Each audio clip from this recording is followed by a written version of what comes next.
Newly launch হওয়া mid সেগমেন্টের একটি স্মার্টফোন Motorola S50 Neo। এটা নাকি মাত্র 16,000-এ আপনাকে অফার করছে 50 মেগাপিক্সেলের আইডিয়াল ক্যামেরা সেটআপ, মিড সেগমেন্টের একটি প্রসেসর আর 6.7 ইঞ্চি মাপের একটি OLED ডিসপ্লে, তার সাথে 5000 mAh এর ম্যাসিভ একটি ব্যাটারি। এই সব কিছুই পাচ্ছেন আপনি মাত্র 16,000-এ। ব্যাপারটা খুব বেশি ইন্টারেস্টিং। তবে আমি আপনাকে অবশ্যই বাইরের বৃষ্টির নয়েজটা আপনাকে অ্যাভয়েড করতে বলবো, কারণ বৃষ্টি থামার অপেক্ষার জন্য ওয়েট করলে ভিডিও বানানো হবে না। তাহলে দেরি কিসের, এই ইন্টারেস্টিং ভিডিওটা শুরু করা যায়। তো ভিডিওটি শুরু করার আগে ছোট্ট একটি গুরুত্বপূর্ণ কথা, আপনি যদি আমাদের চ্যানেলে নতুন হয়ে থাকেন তাহলে এই চ্যানেলটি সাবস্ক্রাইব করে হয়ে যাবেন। এই চ্যানেল ফ্যামিলি মেম্বারের পাশে থাকা বেল আইকনটি অল করে দিবেন। চলুন বন্ধুরা, আজ আর একটু গল্প বাদ দিয়ে বর্তমানে মূল ভিডিওতে ঝাঁপিয়ে পড়া যায়। প্রথমত কথা বলা যায় কি স্মার্টফোনের ডিজাইনের ব্যাপারে। ডিজাইন নিয়ে বলবো আহামরি তেমন কিছু না। মোটরোলার কিন্তু এই সেগমেন্টের স্মার্টফোনগুলোর ডিজাইন কিন্তু প্রায় এরকমই হয়ে থাকে এবং এটি বাজারে আপনি অলিভ, সার্ভ, গ্রে এই তিনটি কালারে অ্যাভেলেবেল পাবেন। প্লাস্টিক ভেরিয়েন্টের পাশাপাশি এখানে কিন্তু আপনার একটা লেদার ভেরিয়েন্টও রয়েছে। ডিজাইন নিয়ে বললে আমার আহামরি তেমন কোনো মাথা ব্যথা থাকবে না। তবে সবচেয়ে ভালো লাগার বিষয় এই যে স্মার্টফোনটি যে লেদার ভেরিয়েন্ট রয়েছে ওটার ওজন করা হয়েছে আপনার 173 গ্রাম। তবে এখন অনেকে মনে করতে পারবে যে এখানে ব্যাটারি ছোট দিয়ে ফেলেছে, হয়তো এখানে কিন্তু আপনার 5000 mAh ব্যাটারি ইউজ করা হয়েছে। তার সাথে কিন্তু এটা 30 ওয়াটের ফাস্ট চার্জিং কো সাপোর্ট করে থাকে, বলো আপনাকে 1 থেকে 1.5 দিনের মতো ব্যাটারি ব্যাকআপ ইজিলি দিয়ে দিবে। তবে এই জিনিসটা আমার ভালো লাগলো, কারণ কিন্তু তারা 5000 mAh ব্যাটারি ব্যবহার করা সত্ত্বেও এর ওয়েট ডিস্ট্রিবিউশনটা কিন্তু খুব বেশি ভালো রেখেছে। ফোনটি ব্যাকে থাকছে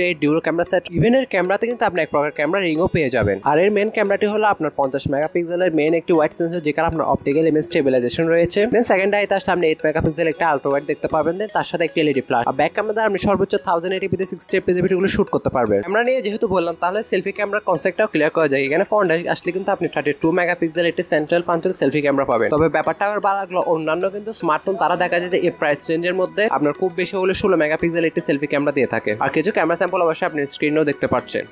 তবে আপনার ওভারঅল ডিজাইন বলুন অথবা এর স্মার্টফোনের ক্যামেরা বলুন, আমি অ্যাভারেজ বলবো। স্মার্টফোনটির সামনের দিকে আসলে কিন্তু আপনি পেয়ে যাবেন 6.7 ইঞ্চি মাপের একটি OLED ডিসপ্লে, যেটা ফুল এইচডি প্লাস এর একটি ডিসপ্লে। তার সাথে এই ডিসপ্লেতে কিন্তু আপনার 120 হার্টজ এর মতন ফাস্ট রিফ্রেশ রেটের সাপোর্ট রয়েছে। HDR10+ সার্টিফিকেশনের সাথে আসে স্মার্টফোনের এক্সপেক্ট রেশিও করা হয়েছে আপনার 20.9 এবং 393 পিপি ডেনসিটি। তার সাথে আওতা আছে কিন্তু আপনার 1600 নিটসের পিক ব্রাইটনেস। তবে ওভারঅল ডিসপ্লে নিয়ে বললে আমি স্যাটিসফাই। তবে ডিসপ্লেটি সম্পূর্ণ কার্ভ না হলেও কিন্তু এটা সাইডলি কার্ভ পেয়ে যাবেন। Out of the box Android 14 এর সাথে আসা স্মার্টফোনটি কিন্তু চিপসেট হিসেবে তারা ব্যবহার করা হয়েছে newly launch Snapdragon 6s Gen 3, যেটা 6nm বেসড একটি অক্টা-কোর প্রসেসর। আর গ্রাফিক্স কার্ড হিসেবে থাকছে কিন্তু Adreno 619। তবে আপনারা যারা হেভিলি গেমিং পারপাস এই স্মার্টফোনটিকে কেনার চিন্তা ভাবনা করছেন তারা অবশ্যই দূরে থাকবে। তবে আপনি যদি মাল্টিমিডিয়া পারপাস স্মার্টফোনটিকে কিনতে চান তাহলে এই চিপসেটটা আপনাকে ডে টু ডে মাল্টিটাস্কিং গুলো আপনার ইজিলি হ্যান্ড ওভার করে দিবে। স্মার্টফোনটি বাজারে 3টি RAM ভেরিয়েন্টে अवेलेबल থাকছে। 8GB RAM, 256GB internal storage, 12GB RAM, 256GB internal storage, 12GB RAM, 512GB internal storage. এখানে স্টোরেজ টাইপ হিসেবে থাকছে কিন্তু আপনার UFS 2.x। এবার প্রাইসিং এর কনসেপ্টটা ক্লিয়ার করা যাক। তবে সেটি বলার আগে ছোট্ট একটি গুরুত্বপূর্ণ কথা, আপনারা যারা এখন আমাদের চ্যানেলে নতুন রয়েছেন তারা প্লিজ এই চ্যানেলটি সাবস্ক্রাইব করে হয়ে যাবেন। এই চ্যানেল ফ্যামিলি মেম্বারের পাশে থাকা বেল আইকনটি অল করে দিবেন। আর ভিডিওটি ভালো লাগলে অবশ্যই একটি লাইক দিবেন আর আপনার মূল্যবান মন্তব্য কমেন্টে জানাতে ভুলবেন না। সো বন্ধুরা,